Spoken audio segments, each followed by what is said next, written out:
ഈ പശ്ചിമേഷ്യൻ യുദ്ധം ഇപ്പോൾ വിരാമമായിട്ടുണ്ട്, യുദ്ധം കഴിഞ്ഞു, അല്ലെങ്കിൽ അതിൻ്റെ ഉടമ്പടി ഒപ്പുവെച്ചു, അല്ലെങ്കിൽ ഒപ്പുവെക്കാൻ പോകുന്നു, ഇങ്ങനെയുള്ള കാര്യങ്ങളൊക്കെയാണ് വാർത്തകൾ കേൾക്കുന്നത്. ഒരു ആശ്വാസമുണ്ട്, യുദ്ധം കഴിഞ്ഞല്ലോ എന്ന്. അപ്പോൾ ഈ യുദ്ധം ശരിക്കും ട്രംപ് കഴിച്ചിലാക്കിയതാണോ, അതായത് വിരാമം അദ്ദേഹമായിട്ട് തന്നെ ഇട്ടതാണോ? ഇവിടെ ട്രംപിന് വേറെ നിവൃത്തിയില്ലാത്തൊരു സാഹചര്യം വന്നു. നമുക്ക് ഒറ്റ നോട്ടത്തിൽ പറയാം, ഈ യുദ്ധം ഒരു 100 ദിവസത്തോളം 100 ദിവസത്തിലധികം നീണ്ടു നിന്നൊരു യുദ്ധം. അമേരിക്ക കുറേ ബോംബിട്ട് കുറേ അവിടെ നാശനഷ്ടമൊക്കെ ഉണ്ടാക്കി. പക്ഷേ ധാർമ്മിക വിജയം ഇവിടെ നേടിയത് ഇറാനാണ്. ഇറാൻ എന്തൊക്കെയാണോ ആഗ്രഹിച്ചത് അത് ഏറിയ പക്ഷേ അവർ നേടിയെടുത്തു. ഒരുപാട് നഷ്ടങ്ങൾ അവർക്ക് സംഭവിച്ചെങ്കിലും നേടിയെടുത്തു എന്നുള്ളതാണ് നമ്മൾ പൊതുവിൽ മനസ്സിലാക്കേണ്ടത്. ഇപ്പോൾ ഇതുമൂലം ഉണ്ടാക്കിയ ഒരു ധാരണ ഇപ്പോൾ വരുന്ന 19-ാം തീയതിയിൽ നമ്മുടെ ജനീവയിൽ വെച്ച്, സ്വിറ്റ്സർലൻഡിലെ ജനീവയിൽ വെച്ച് ഈ കരാർ ഒപ്പിടുമെന്നുള്ളതാണ് വാർത്തകൾ വരുന്നത്. അപ്പോൾ ഇതുവരെയുള്ള പുറത്തു വന്ന വിവരങ്ങൾ പ്രകാരം ഉള്ള ധാരണകൾ പ്രകാരം ഇറാൻ ഈ ആണവ പദ്ധതിയുമായിട്ട് മുമ്പോട്ട് പോകില്ല എന്നവർ ഉറപ്പ് കൊടുത്തു എന്നാണ് അവർ പറയുന്നത്. ഇറാൻ കാലങ്ങളായിട്ട് ഇത് തന്നെയാണ് പറഞ്ഞുകൊണ്ടിരിക്കുന്നത്. അതൊരു കരാറിൻ്റെ രൂപത്തിലേക്ക് വരുന്നു. ശരി, അതവിടെ നിൽക്കട്ടെ. പിന്നെ ഉള്ള ഒരു ഗ്യാരണ്ടി കൊടുത്തിരിക്കുന്നത് ഇറാന്റെ പിടിച്ചു വെച്ച കുറെ ഫണ്ടുകളുണ്ട്, അതെല്ലാം ഇവർ തിരിച്ചു കൊടുക്കാം തിരിച്ചു കൊടുക്കാമെന്ന് പറയുന്നു. ഒപ്പം അവരുണ്ടാക്കിയിരിക്കുന്ന നാശനഷ്ടങ്ങൾക്ക് നഷ്ടപരിഹാരം കൊടുക്കാമെന്നും പറയുന്നുണ്ടത്രേ. ചില്ലറ കണക്കൊന്നുമല്ല കേട്ടോ, ഒരുപാട് കോടികൾ, വലിയ വമ്പൻ തുകയാണ് കൊടുക്കേണ്ടി വരും. ഇത് കൂടാതെ ഈ ഹോർമൂസ് കടലിടുക്ക് അത് ഉടനെ തന്നെ പൂർവ്വസ്ഥിതിയിലാക്കും എന്ന് പറയപ്പെടുന്നു. പക്ഷെ അതാകാനായിട്ട് കുറച്ച് സമയമെടുക്കും. ഒരു 6 ആഴ്ച വരെ, ചിലപ്പോൾ 6 മാസം വരെയൊക്കെ നീണ്ടേക്കാം. കാരണം ഇറാൻ അവിടെ വൻതോതിൽ, ഇറാനും അമേരിക്കയും വൻതോതിൽ അവിടെ ഈ ഉപരോധം ഏർപ്പെടുത്തിയതിന്റെ ഭാഗമായിട്ട് മൈനുകളൊക്കെ നിക്ഷേപിച്ചു. അതൊക്കെ പൂർണ്ണമായി നീക്കി പൂർവ്വസ്ഥിതിയിലാകുന്നതിനും പിന്നെ ഏതാണ്ട് 100 ദിവസത്തോളം അവിടെ അടഞ്ഞു കിടന്ന ഹോർമൂസ് കപ്പലുകളൊക്കെ ചെറുതായിട്ട് വന്നിട്ടുണ്ട്. എങ്കിലും അത് പൂർണ്ണ പഴയ പോലെ സ്വതന്ത്രമായി പ്രവർത്തിക്കാനായിട്ട് കുറെ സമയമെടുക്കും. ചുരുക്കി പറഞ്ഞു കഴിഞ്ഞാൽ ട്രംപിന് ധനനഷ്ടവും മാനഹാനിയുമാണ് ഉണ്ടായിരിക്കുന്നത്. അപ്പോൾ ചോദ്യം ഇതാണ്, ഇത്രയൊക്കെ പ്രശ്നങ്ങൾ ഉണ്ടായിട്ടും ഈ തനിക്ക് വമ്പൻ നഷ്ടം ഉണ്ടാകുമെന്ന് മനസ്സിലാക്കിയിട്ട് പോലും ട്രംപ് എന്തുകൊണ്ട് ഇപ്പോൾ ഈ ഘട്ടത്തിൽ ഒരു ഒത്തുതീർപ്പിന് തയ്യാറായി? കാരണം ഈ ഒത്തുതീർപ്പ് ഉണ്ടായി എന്ന് പറയുന്നതിന് ദിവസങ്ങൾക്ക് മുമ്പ് വരെ ട്രംപ് ട്വിറ്റർ വഴി ഭീഷണിപ്പെടുത്തിക്കൊണ്ടിരിക്കുകയെ, ഇറാനെതിരെ ഞങ്ങൾ വലിയ ആക്രമണം നടത്തുമെന്ന് ഭീഷണിപ്പെടുത്തിയിരിക്കുന്ന ട്രംപ് തന്നെ 2 ദിവസം കഴിയുമ്പോൾ ഇതെല്ലാം ഫുൾ സ്റ്റോപ്പ് ഇട്ട പോലെ അങ്ങ് നിർത്തി. അതെന്തുകൊണ്ട് എന്നുള്ള ചോദ്യം പറയുമ്പോൾ ട്രംപിന്റെ നിലനിൽപ്പ് തന്നെ അവിടെ ഭീഷണിയിലാണ്. അമേരിക്കയിൽ രാഷ്ട്രീയ നിലനിൽപ്പ് ഭീഷണിയിലാണ് എന്നുള്ള വാർത്തകളാണ് ഇവിടെ വരുന്നത്. വരുന്ന നവംബറിൽ അമേരിക്കയിൽ ഇടക്കാല തെരഞ്ഞെടുപ്പാണ്. അപ്പൊ നമ്മുടെ ഇന്ത്യയിൽ നോക്കുമ്പോൾ ഒരു പൊതുതെരഞ്ഞെടുപ്പ് കഴിഞ്ഞിട്ട് ഒരു ഭരണകൂട അധികാരത്തിലെത്തുക, അത് ഒരു 5 വർഷം ഭരിക്കുക എന്നുള്ളതാണ് നമ്മുടെ ഒരു കാഴ്ചപ്പാട്. പക്ഷെ അമേരിക്കയിൽ ഇടക്കാല തെരഞ്ഞെടുപ്പുണ്ട്. അതായത് ഒരു ഭരണകൂട അധികാരത്തിലെത്തിയതിനു ശേഷം 4 വർഷ കാലാവധിയിൽ 2 വർഷം പിന്നിടുമ്പോൾ ഒരു തെരഞ്ഞെടുപ്പ് കൂടി നടക്കും. അമേരിക്കയിൽ നമുക്കിപ്പോൾ ലോക്സഭ, രാജ്യസഭ എന്ന് പറയുന്നത് പോലെ അമേരിക്കയിൽ 2 സഭകളുണ്ട്. ഒന്ന് ജനപ്രതിനിധി സഭയും മറ്റൊന്ന് സെനറ്റും. ഈ ജനപ്രതിനിധി സഭ എന്ന് പറയുന്നത് ഒരു താഴെത്തട്ടിലുള്ള വലിയ അധികാര ശ്രേണികളില്ലാത്ത, അല്ലെങ്കിൽ താഴെ വളരെ കുറഞ്ഞ അധികാര പരിധിയുള്ള ഒരു സഭയാണ് ജനപ്രതിനിധി സഭ. അതിന്റെ മുകളിലുള്ള ഉപരിസഭയാണ് സെനറ്റ് അംഗങ്ങൾ എന്ന് പറഞ്ഞാൽ കുറെ കൂടി ഇപ്പൊ നമ്മുടെ MP-മാർ എന്നൊക്കെ പറയുന്നത് പോലെ കുറെ കൂടി അധികാരമൊക്കെ ഉള്ള ആൾക്കൂട്ടമാണ്. ഈ ജനപ്രതിനിധി സഭ എന്ന് പറയുന്ന 435 അംഗങ്ങൾ, ഇവരുടെ കാലാവധി 2 വർഷം. അപ്പൊ ഈ 2 വർഷം എന്ന് പറയുന്നത് ഇപ്പൊ കഴിഞ്ഞു. അപ്പൊ അവിടെ തെരഞ്ഞെടുപ്പ് നടക്കും. ഈ 435 അംഗ സഭയിൽ ഇപ്പോ അമേരിക്ക ഭരിക്കുന്നത് റിപ്പബ്ലിക്കൻസ് ആണ്. അവർക്ക് 218 സീറ്റേ ഉള്ളൂ. മറ്റേ പ്രതിപക്ഷ കക്ഷികൾക്ക് 212 സീറ്റ്. അപ്പോ കേവലം ചെറിയ സീറ്റ് അന്തരത്തിലാണ് ജനപ്രതിനിധി സഭയില് ഇവര് റിപ്പബ്ലിക്കൻ പാർട്ടി ഇപ്പൊ മേധാവിത്വം പുലർത്തുന്നത്. സെനറ്റില് ഇപ്പോ തെരഞ്ഞെടുപ്പ് ഒരു 100 അംഗ സെനറ്റില് 3/1 സീറ്റിലേക്കും ഇതിന്റെ കൂട്ടത്തിൽ തെരഞ്ഞെടുപ്പ് നടക്കും. ഒരു 30-33 സീറ്റിൽ ഈ കൂട്ടത്തിൽ തെരഞ്ഞെടുപ്പ് നടക്കും. ഈ സെനറ്റിലും കാര്യങ്ങൾ അത്ര പന്തിയല്ല. സെനറ്റില് റിപ്പബ്ലിക്കൻസിന്റെ ഭൂരിപക്ഷം എന്ന് പറയുന്നത് 53 അതായത് 47 പേര് എതിർ പാളയത്തിലുണ്ട്. അതിൽ 2 പേര് സ്വതന്ത്രന്മാരാണ്. അപ്പോ വളരെ നേരിയ ഭൂരിപക്ഷത്തിലാണ് 2 സഭകളിലും ട്രംപിന്റെ ആൾക്കാരും കാര്യങ്ങൾ ഒരുവിധം നിർത്തിക്കൊണ്ട് പോകുന്നത്. അപ്പൊ നിലവില് ട്രംപ് ഈ യുദ്ധത്തിന് മുമ്പ് തന്നെ അവിടുത്തെ ജനപ്രീതിയിൽ വലിയ പിന്നോക്കം പോയിരുന്നു. കാര്യം മറ്റേ ഈ ഏകപക്ഷീയമായ താരിഫ് പ്രഖ്യാപനങ്ങളിലൂടെ വലിയ വിലക്കയറ്റം ആ രാജ്യത്തുണ്ടായി. സൗഹൃദ രാഷ്ട്രങ്ങളെ പിണക്കി പതിറ്റാണ്ടുകളോളം, ഇപ്പൊ ഇന്ത്യ അടക്കമുള്ള രാജ്യങ്ങളുമായിട്ട് പതിറ്റാണ്ടുകളോളം ഉണ്ടാക്കിയെടുത്ത സൗഹൃദ ബന്ധമെല്ലാം തകർത്തു. അവിടെ വിപണിയിൽ വലിയ വിലക്കയറ്റം ഉണ്ടായി. പിന്നെ ട്രംപ് തന്നെ ഈ ചില പരിഷ്കാര നിർദ്ദേശങ്ങളുടെ വിസ നിയന്ത്രണ ചട്ടങ്ങൾ അവിടുത്തെ തൊഴിൽ മേഖല ആകെ താറുമാറായി. ഇപ്പൊ വലിയ അവമതിപ്പ് നാട്ടുകാർക്കിടയിൽ ട്രംപിനുണ്ട്. അതുകൂടാതെയാണ് ഇപ്പൊ ഈ യുദ്ധം. ട്രംപ് എന്തുകൊണ്ട് നിരന്തരമായ യുദ്ധങ്ങളിൽ ഏർപ്പെട്ടു? ഇപ്പോ വെനസ്വേലയിൽ പോയി, അതേപോലെ തന്നെ ഗ്രീൻലാൻഡ് പിടിച്ചെടുക്കുമെന്ന് പറഞ്ഞു, ക്യൂബയിൽ യുദ്ധം ചെയ്യുമെന്ന് പറഞ്ഞു, ഇറാനിൽ പോയി യുദ്ധം ചെയ്തു.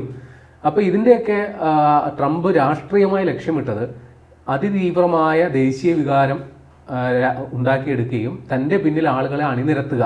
തൽക്കാലം മറ്റ് വിവാദങ്ങളിൽ നിന്ന് ഇപ്പൊ ഈ നമ്മുടെ മറ്റേ കേസ് ഫയലുകളൊക്കെ വന്നല്ലോ, നമ്മുടെ എപ്സ്റ്റീൻ കേസ് ഫയൽ. അപ്പൊ അത് ആ ഫയലിൽ അത് പ്രായപൂർത്തിയാകാത്ത പെൺകുട്ടികളെ ലൈംഗികമായി പീഡിപ്പിച്ച കേസാണ്. അപ്പൊ അതിലൊക്കെ ട്രംപിന്റെ പേര് വന്നപ്പോൾ മുതൽ അതിൽ അദ്ദേഹത്തിന്റെ കക്ഷിയിലുള്ള റിപ്പബ്ലിക്കൻ പാർട്ടിയിലുള്ളവർ പോലും ട്രംപിനെതിരെ തിരിഞ്ഞു നിൽക്കുന്ന സമയത്താണ് യുദ്ധങ്ങൾ തുടങ്ങുന്നത്. അപ്പൊ തന്റെ കൂട്ടത്തിലുള്ളവരുടെ വായടപ്പിക്കുക, തന്റെ പിന്നിൽ അവരെ അണിനിരത്തുക എന്ന ലക്ഷ്യത്തോടെയാണ് ട്രംപ് ഈ യുദ്ധം തുടങ്ങിയതെന്ന് പറയപ്പെടുന്നു. ഏതായാലും അദ്ദേഹത്തിന് വിദഗ്ധർ കൊടുത്തിരിക്കുന്ന ഉപദേശത്തിന്റെ അടിസ്ഥാനത്തിൽ ഈ യുദ്ധം നീണ്ടു പോയാൽ ജനപ്രീതിയിൽ വലിയ കുറവുണ്ടാകും. അങ്ങനെയാണെങ്കിൽ 2 സഭകളിലും ഭൂരിപക്ഷം നഷ്ടമാകാനുള്ള സാധ്യതയുണ്ട്. അങ്ങനെയാണെങ്കിൽ ട്രംപിന്റെ പ്രസിഡന്റ് പദവിയെ തന്നെ അത് ബാധിക്കും എന്നുള്ളൊരു സൂചന വന്നു. അപ്പൊ ഇതിന്റെ അടിസ്ഥാനത്തിലാണ് ഇവര് ഈ യുദ്ധം അവസാനിപ്പിച്ചത് എന്ന് പറയാം. അതുപോലെ കടുത്ത സാമ്പത്തിക നഷ്ടം യുദ്ധം പോലും ഉണ്ടായിട്ടുണ്ടല്ലോ. ഇതിപ്പോ മാത്രമല്ല, ഇതിന്റെ പുനർനിർമ്മാണ പ്രക്രിയയിൽ ഇറാൻ ആവശ്യപ്പെടുന്നത് നിങ്ങൾ ബോംബിട്ട് തകർത്തതൊക്കെ പുനർനിർമ്മിക്കാൻ ഞങ്ങൾക്ക് നഷ്ടപരിഹാരം തരണമെന്നാണ്. ട്രംപ് അതൊക്കെ നിഷേധിക്കുകയാണ്. അങ്ങനെയൊന്നും സാധനമൊന്നും ഇല്ല, അതിനെക്കുറിച്ചൊന്നും ഇപ്പൊ ചർച്ചയില്ല എന്ന് ട്രംപ് പറയുമെങ്കിലും വാസ്തവത്തിൽ ഇറാൻ പറഞ്ഞത് അംഗീകരിക്കുകയല്ലാണ്ട് ട്രംപിന്റെ വേറെ നിവൃത്തിയില്ലാത്ത. അപ്പൊ ഈ എഗ്രിമെന്റ് വരുന്ന 19-ാം തീയതി യുദ്ധവിമാനങ്ങളൊക്കെ നഷ്ടമായില്ലേ? ഏതാണ്ട് 43ഓളം വിമാനങ്ങൾ ഇതിനോടൊക്കെ നഷ്ടമായി എന്ന് പറയുന്നു. അപ്പൊ അത് പോട്ടെ, അത് യുദ്ധോപകരണങ്ങൾ ഇത് പോകുന്നത് പോയതിന് കൂടാതെ ഇനിയും പൈസ അങ്ങോട്ട് കൊടുക്കണമെന്ന് പറയുന്നതാണ് വ്യവസ്ഥ. സിവിലിയൻസിനാണ്. അതെ. അപ്പൊ ഈ യുദ്ധം തുടങ്ങുന്നതിന് മുമ്പ് ട്രംപും കൂട്ടരും ഉദ്ദേശിച്ചത് ഇറാനിൽ അവിടുത്തെ ഭരണമാറ്റം ഉണ്ടാക്കുക, എന്നിട്ട് അവിടെയുള്ള ഓയിൽ റിസർവുകൾ പരമാവധി ചൂഷണം ചെയ്യുക. ഇതായിരുന്നു ആത്യന്തികമായ ലക്ഷ്യം. നടന്നില്ല. അവിടെ ഭരണം മാറി, പക്ഷെ ആള് മാത്രമേ മാറിയുള്ളൂ. ഭരണം ഇപ്പോഴും തുടരുന്നു. അവരുടെ ഇന്ധനങ്ങൾ ആ ഒരു മേഖല ചൂഷണം ചെയ്യാമെന്നുള്ള ആ ഒരു ലക്ഷ്യം നടപ്പായില്ല. രണ്ടാമത്തെ തുടക്കത്തിലെ തന്നെ വധിച്ചതിലൂടെ എന്തൊക്കെയോ അട്ടിമറി നടത്താമെന്ന് വിചാരിച്ചു. അതെ, അതായത് അവരുടെ നിലവിലുള്ള മത നേതൃത്വത്തെ മാറ്റി ഇവർക്ക് ഇഷ്ടമുള്ള ഒരു അതിനുവേണ്ടി ആളെ വരെ റെഡിയാക്കും. പഴയ രാജഭരണകൂടത്തിന്റെ പിന്മുറക്കാരെ വരെ തയ്യാറാക്കി നിർത്തിയിരുന്നു. പക്ഷെ അവർക്ക് അങ്ങോട്ട് അടുക്കാൻ പോലും പറ്റിയില്ല. ചെയ്തിട്ടുണ്ട് അവര്. അടുക്കാൻ പോലും പറ്റിയില്ല. അതൊന്നും. അതെ. അപ്പൊ ആദ്യത്തെ നടപടി പാളി. അവിടെ ഭരണമാറ്റം ഉണ്ടാക്കുക എന്ന് പറയുന്ന പരിപാടി പാളി. അവിടുത്തെ ഇന്ധനം ചൂഷണം ചെയ്യാന്ന് വിചാരിച്ച നടപടി പാടി. രണ്ടാമത്തത് അവരുടെ ആണവ നിരായുധീകരണം ഉണ്ടാക്കുക എന്നുള്ളതായിരുന്നു. ഇറാൻ അവർ ഔദ്യോഗികമായിട്ട് സമ്മതിക്കുന്നുണ്ട്, ഞങ്ങൾ ആണവായുധങ്ങൾ നിർമ്മിക്കുന്നില്ല.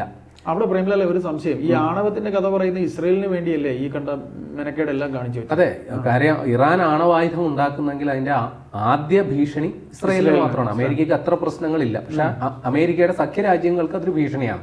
അറബ് രാഷ്ട്രങ്ങൾ, പല അറബ് രാഷ്ട്രങ്ങൾ, അമേരിക്കയുടെ കൂട്ടുകക്ഷികളായിട്ടുള്ളവർക്കൊക്കെ അതൊരു ഭീഷണിയാണ്. എന്തു ആയിക്കോട്ടെ, ഇറാൻ ഇപ്പോഴും പറയുന്നത് ഞങ്ങൾക്ക് അങ്ങനെ ആണവായുധ പദ്ധതികളില്ല. പക്ഷെ അമേരിക്ക അവിടെ ബോംബിട്ടു, അവരുടെ ആണവ ഇന്ധനം പിടിച്ചെടുക്കുമെന്ന് പറഞ്ഞു. നടന്നില്ല. ഇപ്പൊ നടന്നത് എന്താ? ഈ ആണവായുധം ഇപ്പോഴും ഇറാന്റെ കസ്റ്റഡിയിലുണ്ട്. അതവർ ഉപയോഗിക്കില്ല എന്നുള്ള വാഗ്ദാനം മാത്രമേ പറയുന്നുള്ളൂ. പക്ഷെ അവർക്ക് അത് എപ്പോൾ വേണമെങ്കിലും ഒരു ആണവായുധമാക്കി മാറ്റാനുള്ള സാങ്കേതിക മികവും അതിനുള്ള സംവിധാനങ്ങളും ഉണ്ട്. അവർ തകർക്കപ്പെട്ടു എന്ന് അമേരിക്ക അവകാശപ്പെടുന്ന ആണവ നിലയങ്ങൾ അവർ പുനർനിർമ്മിച്ചുകൊണ്ടിരിക്കുന്നു. മൂന്നാമത് അമേരിക്ക ലക്ഷ്യമിട്ടത് ഇറാന്റെ ബാലിസ്റ്റിക് മിസൈൽ, അതേപോലെ അവരുടെ ഡ്രോൺ സംവിധാനങ്ങളെയൊക്കെ തകർത്ത് കളയുക എന്നുള്ളതാണ്. അത് എങ്ങും എത്തിയില്ല. കാരണം തുടക്കഘട്ടത്തിൽ വലിയ തിരിച്ചടി ഇറാൻ ഉണ്ടായി എന്നുള്ള റിപ്പോർട്ടുകളൊക്കെ നിരന്തരം വന്നെങ്കിലും ഇപ്പോഴും ഈ നിമിഷം വേണമെങ്കിലും ഇറാന് അവരുടെ ശത്രുക്കൾക്കെതിരെ ബാലിസ്റ്റിക് മിസൈലുകൾ തൊടുക്കാൻ പറ്റുന്നുണ്ട്, ഡ്രോണുകളും അയക്കുന്നുണ്ട്. പിന്നെ ഈ ഹോർമൂസ് അത് പിടിച്ചെടുക്കുക എന്നുള്ളതായിരുന്നു, അല്ലെങ്കിൽ അത് അമേരിക്കയുടെ നിയന്ത്രണത്തിൽ കൊണ്ടുവരിക എന്നുള്ളതായിരുന്നു ഒരു അജണ്ട. അവിടെ ഇവരിത് പിടിമുറുക്കിയതോടുകൂടി അമേരിക്ക അടക്കമുള്ള ലോക രാജ്യങ്ങളെല്ലാം അവതാളത്തിലായി. ഇപ്പോഴും ഈ നിമിഷവും ഇറാന് അവിടെ ഒരു സവിശേഷ അധികാരമുണ്ട് എന്നുള്ളതാണ് പറയപ്പെടുന്നത്.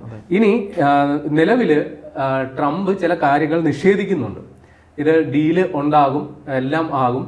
പക്ഷേ ഒരു $300 മില്യൺ ഇറാൻ നഷ്ടപരിഹാരം ചോദിച്ചു എന്നൊരു വാർത്ത വന്നു. അത് കൊടുക്കാൻ അമേരിക്ക തയ്യാറാണ് എന്നും പറയുന്നു. പക്ഷേ ട്രംപ് അത് നിഷേധിക്കുകയാണ്. അങ്ങനെ ഒരു സംഭവം ഉണ്ടായിട്ടില്ല.